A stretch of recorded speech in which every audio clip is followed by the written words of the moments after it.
Hey, an ugly win is a win. So it doesn't make any difference if you look like a gorilla. I'm Joe Chirosian, and this is RamView. It's hot out there, so let's blow them off the line of scrimmage. Headline, Los Angeles.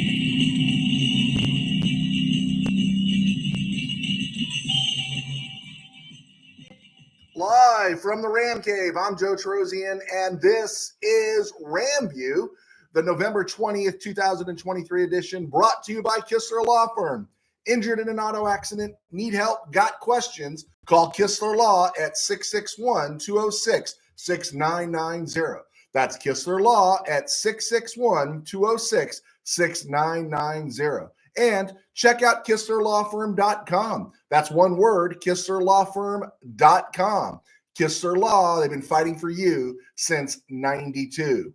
And by Temple City Auto Repair. Having some auto issues? Get yourself some John and Henry at TempleCityAutoRepair.com. And of course, by Granite Ridge Christian Camp, a place where your life can change. All right, week 11 is in the books for the Rams anyway, and they got a win. They got a win, and that's all that matters. And we're going to break down the game in a minute, but I want to follow up with something we started last week in terms of just looking at the playoff picture, that it's not as hopeless as it seems. It's a reach, but it's not a hopeless situation. 5 automatics in the NFC right now because of the Cowboys. Eagles, Lions, 49ers are all going to win the division. The NFC South champs are going to get a playoff spot. Cowboys are going to be first in line for a wild card spot. Spots number 6 and 7 as of right now belong to Seattle and Minnesota, and they both lost yesterday. The Seahawks are now 6 and 4, and in the next 72 hours or so, 96 hours, they figure to be 6 and 5 after they play the 49ers. The Rams will have a head-to-head advantage over them if they end up with the same record, right? So the Seahawks are 6 and 4. They're soon to be 6 and 5, and then they got to play Dallas, go to Frisco, and host Philly before they go to Tennessee in week 16. So literally, by the time Seattle goes and hosts or goes to Tennessee, they could be 6 and 8, right? We talked about them going 0 and 5 during this stretch. They could be 6 and 8. Kenneth Walker's got an oblique injury. Geno Smith got blasted in tomorrow by Aaron Donald. His elbow is sore. Drew Lock's not the answer. They could be 6 and 8 when they end up playing the Titans, the Steelers, and the Cardinals. If all those are wins, that means they're 9 and 8. Let's look at where the Rams situation is in a moment here. The Vikings lost last night, thankfully, to everyone's the resurrection has taken place in Denver. Everyone's all excited about the Broncos. I'm not as high on Russell Wilson being back as everyone else is, but he was back enough for Cortland Sutton to literally, slip the surly bonds of earth and touch the face of God last night, and make that catch.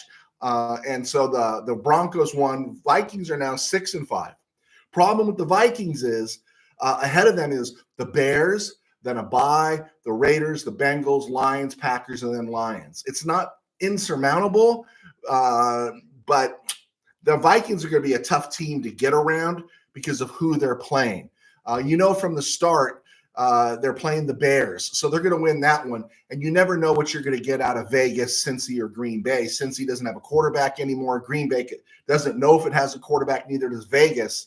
Vikings could pull off those wins unless the Josh Dobbs, story has burst already. The Rams are now 4 and 6. They can be 5 and 6 if they go to Arizona and win. They have to win that game. They should win that game in Arizona.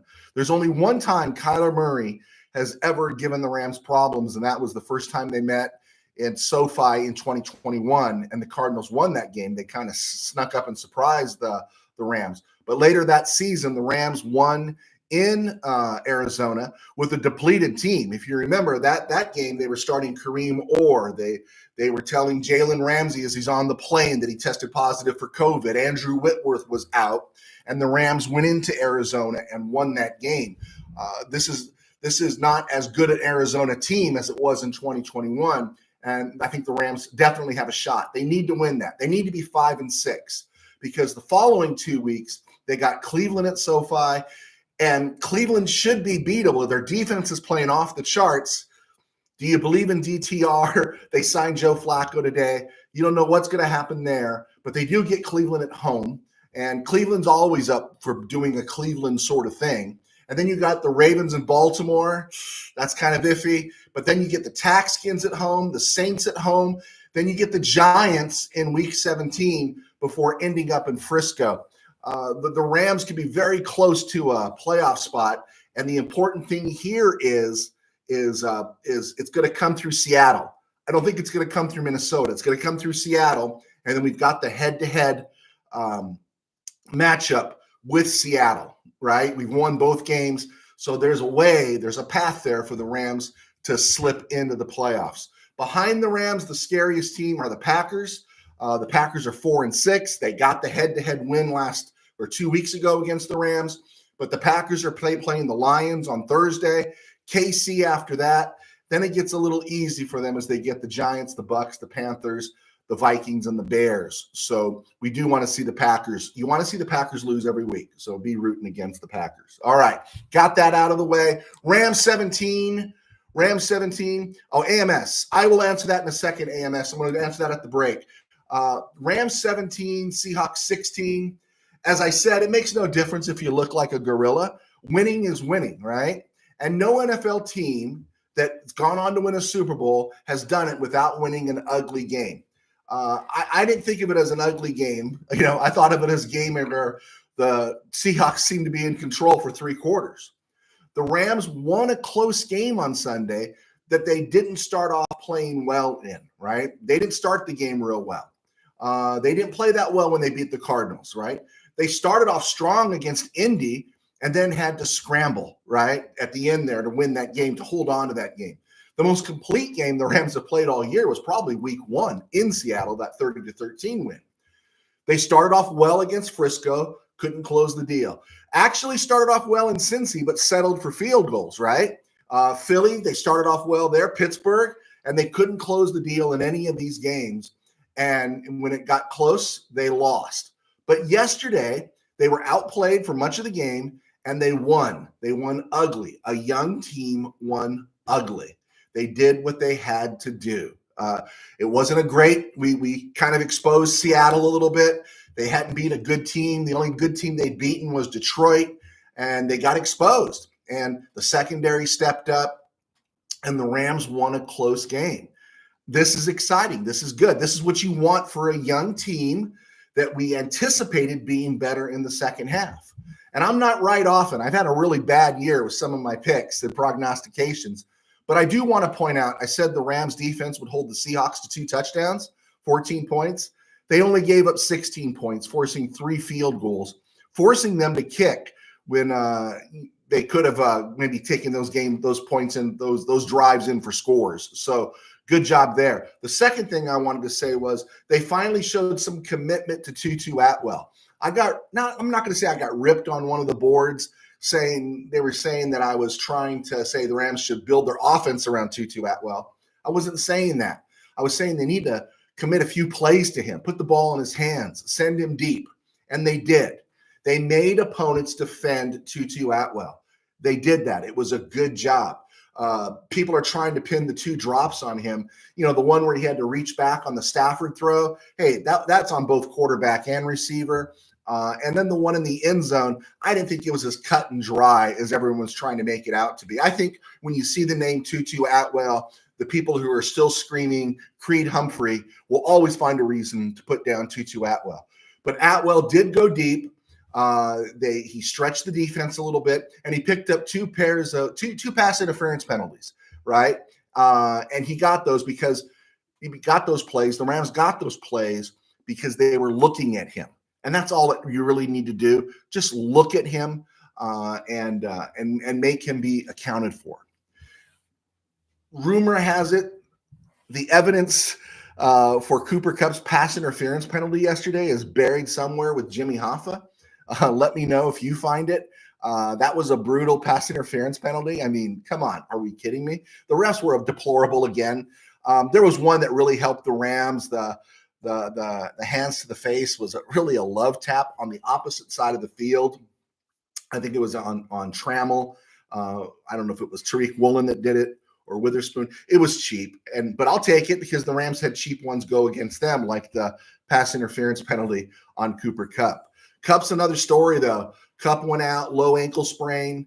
Don't know the severity of it or what his availability will be next week. But that's 3 times in the calendar year, right? The injury, the big injury last year, the hamstring this offseason, and now this thing here. And I think it's time to admit, you got to start thinking about it. At the age of 30, going on 31, we might have seen the best of Cooper Kupp. And after a while, your body starts to give out on you. Let's not forget the knee injury back in 2018. Things are starting to accumulate on his body. I'm not saying he's done, but that Cooper Kupp we saw in 2021 and the first half of last year, that guy might not be coming back. The good news is Puka Nacua, right? The kid's legit. And, you can clap hands for the McSneed Corporation for seeing him in the 5th round. What I was jazzed about is they actually ran a jet sweep with Puka Nacua for that first down yesterday. And I was like, yeah, finally, you're using Nacua in the right way. The offensive line did a solid job against a team with a lousy pass rush. And even the PFF grades reflect what we saw. I appreciate the PFF grades. They're a great place to start, but I won't let them supersede what we see. But we saw yesterday against a very average defensive line, the Rams offensive line did a good job. The backs did a good job picking up the blitz. The running game was solid, not great, but solid. And you could tell Leonard Williams makes a difference in the middle of that Seahawk front. So good for them. The offensive line was pretty good plowing the road. You did see Zach Evans get a carry on a first down, not on a second down or on a third down. I think he got that carry on first down because it was more up in the air. And I'm more convinced than ever that the reason he's not on the field is because he hasn't learned how to protect his quarterback. And that's something that he needs to develop. Royce Freeman and Darrell Henderson, I could live with them all year. And Williams is coming back. Kyren Williams is coming back next week. I'd hate to see either Freeman or Henderson leave this roster. In fact, at this point, I'd rather keep 4 running backs than 4 tight ends. Higbee was atrocious again yesterday. They tell us he's hurt and he's a gamer. I believe he's a gamer. He's an NFL player. This guy, for Western Kentucky, going back to 2016, I mean, this guy's been playing ball. I have no problem with his career, okay? But he's been terrible this year, and he's never on the injury report, but they tell us he's hurt. So what is it? Rams ran 67 offensive snaps yesterday. Higbee was in on 66 of them. Bryson Hopkins only had 3, Davis Allen 1, and Hunter Long was MIA on offense, although he did get special team work. So what I'm just wondering is, why do we have 4 tight ends on the roster? I'm going to be bummed if we bring Kyren Williams back and, we relegate Royce Freeman or Darrell Henderson because we don't want to lose Zach Evans just yet. Hey, make a move on the tight end room. Make a move on the tight end room because, Higbee's not getting it done, man. Just, I don't know what you want to do. Put him on the IR for 4 weeks. Let him get healthy. But he's not contributing. His blocking is atrocious. He's a non-factor in the passing game. And he's got a contract extension, so that just aggravates it all the more for Ram fans and Ram observers. Matthew Stafford, I think, showed yesterday that he's much more mobile than people give him credit for, right? That one where he was facing pressure, spun around to his left, on the run, made the throw. You could see he can get out of trouble, right? And he didn't have a great game yesterday. He didn't. I don't think he did. That throw he missed to Darrell Henderson, I'm sitting in the Ram cave with a friend, and soon as he wound up to throw it, we just yelled, he overthrew him. And sure enough, he overthrew him, right? It was as if Henderson was standing in Inglewood and Stafford threw the ball to Downey, right? And it was a bad throw, but it's on him. The one that bothered me the most, though, a little bit was Stafford, but I think it was the Seattle defense, was Stafford looked like he was holding on to the ball too long. and probably should have checked down sooner to some of his outlet passes. I understand he's looking for the big play. I get it. But that puts a lot of pressure on a suspect offensive line. But if you see, there were times he had time to throw. He just couldn't seem to find a receiver. And we could talk about that Seahawks secondary here in a minute. Stafford did seem to really get edgy and come to life after he got blasted on that flea flicker, which I didn't like that gadget play being called then. I really didn't. The line was giving you protection. If you wanted to throw deep, I'd much rather see you throw deep to Nakua, Atwell, or somebody else rather than Austin Trammell. And he got blasted. I mean, he got hit hard. And so it seemed like he woke up, though, after that, and he basically just had an attitude, I don't give a rip, and I'm going to let this ball go. And he made some really critical throws there to Nakua and others down the stretch. So that was fun to watch. It's fun to see Stafford play his game, isn't it? Isn't it fun to see Stafford confident and just saying, not caring and just playing? Other reports are coming in. The evidence of Coleman Shelton's false start. Did you see the false start on Coleman Shelton? I guess it's a false start if you hold still. That evidence seems to be buried along with Jimmy Hoffa and Cooper Kupp's pass interference penalty there, because what were they calling? I had no idea what they were calling. They even put it on the highlights. The announcer was saying, I don't know what they called, right? Back to Stafford likely holding on to the ball too long was because the Seattle defense, its secondary, it's the best part of its defense, was playing very well. Devon Witherspoon, Trey Brown, who's having a really good year, Tariq Woolen, they were solid to great on the corners. There was a stretch there in the first half where, where was Nakua, right? Where was Nakua? And yet the Rams ended up getting it done. But that Seattle secondary was solid. Regarding the Rams defense, we said last week if Kobe Durant was limited or didn't play, and he was, inactive, that shoulder is the only really big injury we're looking at right now. We'd see whether or not the Rams were done with Darian Kendrick or not. We expected, who would they run in there? Duke Shelley, THT. They went with Hendrick. He played nearly every snap, if not all the snaps, and he got the big pick. And that wasn't just a bad decision by Drew Lock, that throw, but it was in perfect position. It was perfect positioning by Darian Kendrick against Tyler Lockett. And Lockett's no chump. He's about a 9-year veteran, one of the really better receivers in the NFL through his whole career. And Kendrick was in perfect position. He has his brain dead moments. When he threw Lockett to the ground early on and got flagged for unnecessary roughness, I get it when people were mad at him for that. But if you saw the very next play, I don't know if it was a Charbonnet or if Walker was still in the game, they ran a play to the right. And who's the first guy you see come up there at corner, holding the edge and coming up and making the hit? It's Darian Kendrick. This is why he's in the lineup, because the guy's got game. The guy can play game. And then, he makes the pick, and then he does the trash talk and gets flagged. He's raw, young, and stupid, but he's got talent and he's aggressive. And I got to be honest. Yeah, I don't like some of the penalties, but you know what? I wish that the rest of the defense played with that kind of attitude, right? I wish there was a bit of the Darian Kendrick or Kareem Jackson in some of those Ram defenders, that after a while you just get mad.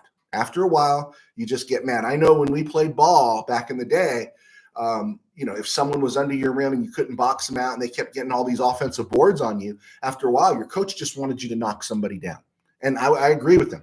If somebody's coming down the middle in a basketball game, sooner or later, you're going to lower the boom on them and let them know they can't do that. You might get the foul called, but you're going to send a message with your physicality. And I think the Rams are good. I think the Rams are young. But I think the one thing is I wish the team was a little more afraid of Aaron Donald. I wish Aaron Donald frothed at the mouth a little bit more. I think Von Miller hinted on that in his brief stint with the Rams, saying that Donald needed to be more vocal. And I'd like to see that. I'd like to see some Jalen Ramsey in some of these players, I don't think the Rams are done with Darian Kendrick.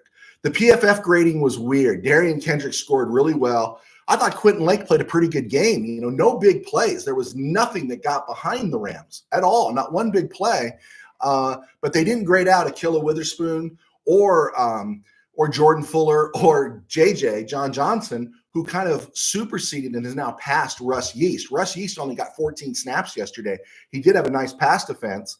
That was interesting. That was interesting to see because we hadn't seen John Johnson all year, and it had been Russ Yeast, and we liked Russ Yeast. Russ Yeast actually is somebody that shows some feistiness, but they moved John Johnson in there. Quentin Lake played the whole game, 65 snaps, as did Jordan Fuller.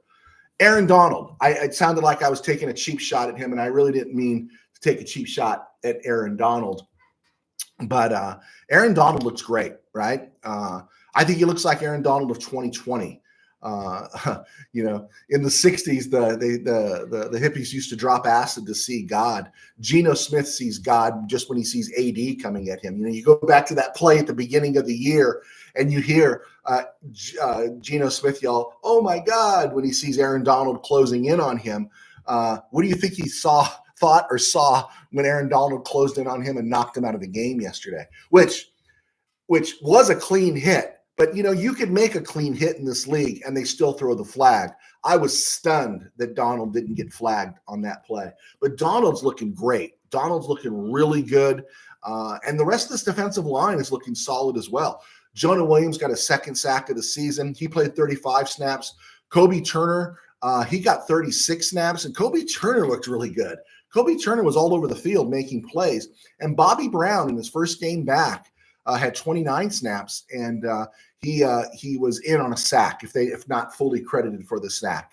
And so, yeah, you got to like that Jonah Williams, Kobe Turner, Bobby Brown, along with Aaron Donald rotation in there. And that's nice for the Rams, and that should help them out quite a bit heading into Arizona next week. On the edge, the Rams didn't score a sack, but Aaron Donald was making everyone's life miserable. But the Rams' pressure, a lot of it was coming from up the middle. Jonah Williams and Bobby Brown, Kobe Turner, all those guys are interior linemen.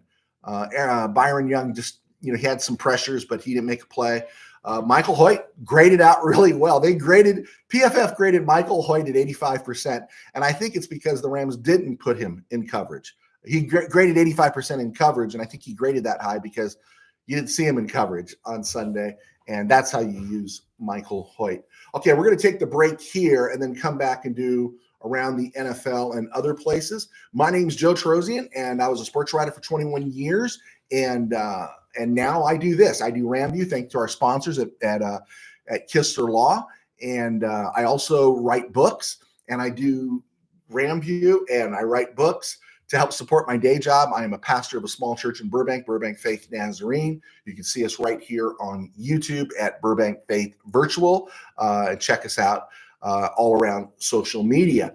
One of the things that is a joy to do is to come on here 3 days a week and have you folks send messages and talk and click. So I appreciate your support. Also, we are on Spotify, and our footprint on Spotify, as I've said for months, is difficult to gain traction there. So if you could check us out on Spotify, subscribe or whatever it is, that would be really, really cool. We appreciate it.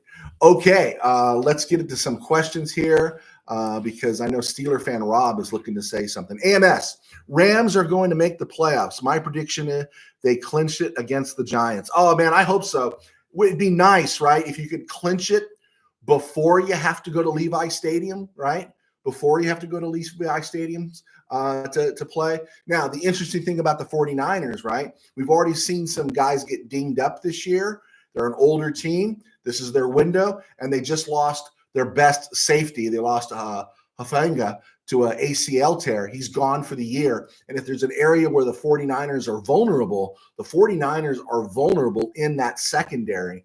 And you could probably maybe come up with some schemes to get rid of the ball quicker and negate that pass rush. And so, that makes the 49ers vulnerable. I think, though, for the Rams to clinch it in week 17 against the Giants on New Year's Eve is you're really going to have to see them.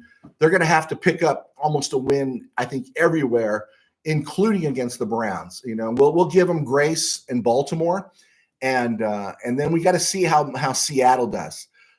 How based on how they've started the second half, they're going to be 0-2 unless the 49ers do something foolish on Thanksgiving. Seattle's going to be 0-2 in that 5-game run. And then again, we know who they're playing going forward. They're playing Dallas. They have not beat a quality team except for Detroit in week 2, and then their quarterback's banged up. So, hey, man, I'm with you, AMS. I'd love to see them clinch it on the 17th or week 17. All right, Steeler fan Rob, who got real quiet yesterday after the Steelers lost to Cleveland. He says, I love defensive games, but we ended up on the short end this time. Browns won like we usually do. Hey, man, I'll tell you, you've asked this question 3 times, and I've been hesitant to answer it because your next question is, I wonder if it's Pickett or Canada. You know, I guess you could say both. I know people don't like Canada, but, you know, I don't know all the workings of the offense and what they're scheming to do. I heard Najee Harris is really hacked. But watching Pickett, you know, the guy misses a lot of open receivers. I mean, he misses a lot. He seems to bear down in the fourth quarter, but he misses a lot. And there are some weeks like last week, or yesterday, I'll give credit to the Browns defense, but there's other games. The game against the Packers shouldn't have been close. It shouldn't have been. It just, you know, you got a quarterback problem, Steeler fan Rob. And I don't know if firing Canada is the solution right now. Trubisky's not the solution, but you better think of something, because I think it's not going to be as easy as just firing Canada. There's something about Pickett that's not right, and I don't know. You know, you keep missing those easy throws. That's the thing that, you know, if that throw that Stafford missed to Henderson yesterday was something you saw repeatedly, you'd worry, right? But that throw by Stafford was so bad, but so out of character for him, it shocked everybody. And so, I think you need to look at a quarterback. It's a quarterback-rich draft, and you can check them out there. Okay, cool. Let's get to the other side. Thank you, AMS. Thanks, Rob, for asking questions. Around the NFL and other places, did you see Brandon Staley's press conference? I'm calling the defense. The defense is mine. I'm calling. Do you understand? You don't need to ask that question anymore. Okay, so we don't have to worry about anybody else. We can just say Brandon Staley sucks at his job. Okay, he's the HC and the DC of the Bolts, and he's an idiot. I'm sorry, in the sense that, do you understand how you deal with people? That was very Josh McDaniels-like, that interview yesterday. You know, maybe he's not an idiot to his wife and his family. I should back off on that. But professionally, kid doesn't get it. And I emphasize, kid doesn't get it. You don't talk to people like that, you know? You take on some mea culpas. You say, hey, man, we're working on it. No, I'm continuing to call the plays. I can understand being frustrated, but you're the guys that drafted Quentin Johnson. You know, Telesco has done a pretty good job. Usually they're their GM, but Quentin Johnson dropping that pass, that's a killer, right? And Justin Herbert should have an escape clause from his contract, because, yeah, this is not a good deal. And Brandon Staley, I think we figured it all out. The Chargers will hang on to him probably for another year, because that's what they do, because the Spanoses are so cheap. But yeah, Brandon said that was a really bad press conference for his team. And so how marvelous, right? I needed them to win. They needed to beat the Packers, because the Packers have to stay behind the Rams, because the Packers have the head-to-head advantage. Number 2, Frisco wins. Frisco loses. The former SC safety, Hufanga, tore his ACL, and that's where the 49ers secondary is vulnerable. Unfortunately for them, it also happens after the trade deadline. So they're really going to have to dial up that pass rush. It was already that pass rush that was protecting that secondary. That secondary is vulnerable, and it'll be interesting. I'm going to back off the word interesting. I'm excited to see how they fare. I think they're going to be okay against Seattle, because Geno has a banged up elbow, and Drew Lock is not really a threat. Maybe they go with Brett Rippon. But Frisco down the stretch, again, watch for those injuries. They always seem to get injured, and something always bad seems to happen to Frisco down the stretch with injuries. Okay. Other places, the 3 best quarterbacks in college football are Caleb Williams, Bo Nix, and Michael Penix. You could flip Penix and Bo, and that's okay with me. Caleb Williams is still the best quarterback in college football. I know everyone's trying to, like, the real cool thing to do is pick out the holes in Caleb's game and all that kind of stuff. Go ahead, do it. I would love to see, you know, him drop to the mid-first round when the Rams draft, and the Rams could draft Caleb Williams. Please do it, okay? Just doubt him. that's great. If you don't get it, I don't know. The guy didn't win a national title at USC. His offensive line was terrible. The defense was atrocious. I don't know. He is getting paid. He is making his NIL money, but I would feel a little betrayed if I were him. I'd say, hey, Coach Riley, hey, bro, where's the help? And yeah, I think he fell into some bad habits this year. But if you don't want to draft him, that's fine. We'll take him down the road. And the quarterback to me that looks the best, I like Penix. I like Penix a lot. The quarterback looks the best to me is Bo Nix. I kind of liked Bo Nix at Auburn, but there were times he was just kind of brain dead. But man, in Oregon, he's just been fantastic. I do like Bo Nix.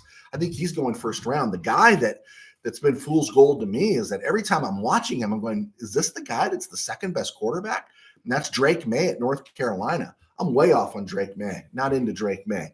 Okay, NFL, Lions and Dan Campbell. That's a game the Lions yesterday would have accepted in the past as a loss, and boom, instead they come back and they win it. Dan Campbell has changed the culture. We've talked about that. All those expectations, they're going to win a big game and lose 3 in a row. They don't do that. They're going to have those games where they just fall apart. Yeah, they fall apart, but they find a way to win. You got to love the Lions. And after the Rams, I'm probably rooting for the Lions. And so did you know Dan Campbell has 20 wins as the head coach of the Lions? They've been around since 1930, okay? And they've had 29 head coaches, and Dan Campbell with his 20 wins is in the top 10 of all-time winning head coaches in that franchise. Man, that's a tough franchise. I mean, we've had it rough sometimes as a Ram fan, but can you imagine following Jeff Fisher with Jeff Fisher? Can you imagine going, from Tommy Hudspeth, Rick Forzano, Darryl Rogers, Wayne Fonts? Can you imagine just over and over and over again? Brutal. But Dan Campbell, he seems to have turned things around. And, of course, give credit to former Ram executive Brad Holmes, who is the GM. Speaking of Brad Holmes and Michigan and everything, let's talk college football real quick. I'm going to get to that question AMS right here in a second. College football, Michigan won, they're 11-0. Georgia won, they're 11-0. Washington 11-0. Oregon 10-1. Florida State 11-0. Here's the thing. I don't like Ohio State. I don't know why Ohio State's listed in the top 4 for playoff. I hope when Michigan beats them, that run is over. Florida State, did you really need your quarterback, Jordan Travis? Yeah, did you really need him running the ball and doing all those things against Northern Alabama? You ended up winning 58-13, and now you've lost him for the season. Bad play by the Seminoles, and that's going to cost you a trip to the playoffs. It should cost you a trip to the playoffs, unless you get another Northern Alabama on the schedule.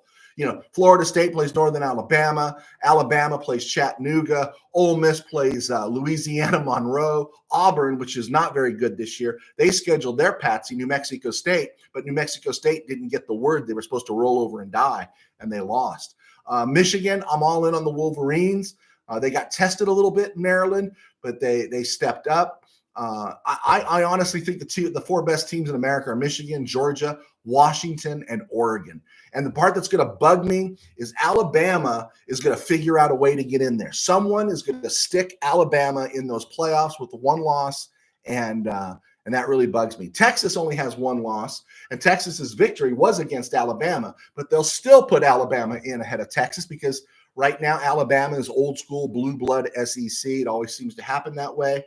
And Texas hasn't looked great in all of its games, but they are 9-1. I don't think they're a playoff team. Louisville is 10-1. They're not a playoff team either. And of course, USC, UCLA. What can you say, right? What can you say? Someone needs to straighten Lincoln Riley out and tell him there's other ways of doing things, and they just need to figure out that defense and just slowly. I think other sports writers have said it. I'm not the first to say it. Just build from within. Just build from within. Let's look at AMS. Is Trammell our number 4 receiver or maybe number 3? Hey, I'm an Atwell guy. So my feeling is if Les Cup is out, We're going to see Nakua, Atwell. I don't think they're going to dump on Atwell, but I think there's going to be a rotation if Cup can't play of Trammell and Skoranek. And you did see Demarcus Robinson getting snaps and being involved a little bit more in the offense. And I don't have a problem with that. We saw Demarcus Robinson. He's a professional receiver. Trammell seems to have a little burst. I'm surprised. I didn't know he'd be around with the Rams this long, but good for him. Yeah, it'll be interesting to see. Trammell is definitely in the rotation. That's what I'll say. I'll say Trammell is definitely in the rotation. AMS, your name is Bill. Okay. I thank you. I did not know. Thank you so much. I will call you Bill from now on. Tim Burns, I said his name. What was that name? Was that Jeff Fisher or was it Voldemort? Or one and the same, right? And so, yeah, okay. I apologize. I won't say. I'll make this a Jeff Fisher safe zone. We're wrapping up week 11 tonight. Eagles, Chiefs. I don't know if Taylor Swift's going to be there, but I'm still going with the Chiefs, I think, over the Eagles. And going back and recapping the week, Bengals, Ravens. Bengals lost Joe Burrow for the year. I had the Ravens in that. Now, the Bengals in that game, I think they might have won it if Joe Burrow had played. Baltimore won 34-20. Cowboys, Panthers was a no-brainer, 33-10. Steelers, Browns. I took the Steelers. Steeler fan Rob, and you let me down. Cleveland won 13-10. That you talk about winning ugly. The Browns have to be the ugliest 7-3 team in NFL history, right? Bears, Lions. Bears played over their heads. Lions were very average, but boy, they came back, right? So good for the Lions. Chargers, Packers. We talked about that one. Texans, Cardinals. I'm all in on C.J. Stroud. Cardinals are interesting. They're 2-9. I think they have the ability to sting the Rams. I really do. Familiar opponent. Rams have handled them well, but it's a familiar opponent. And so, yeah, I'm a little more worried about that game than I was a few weeks ago.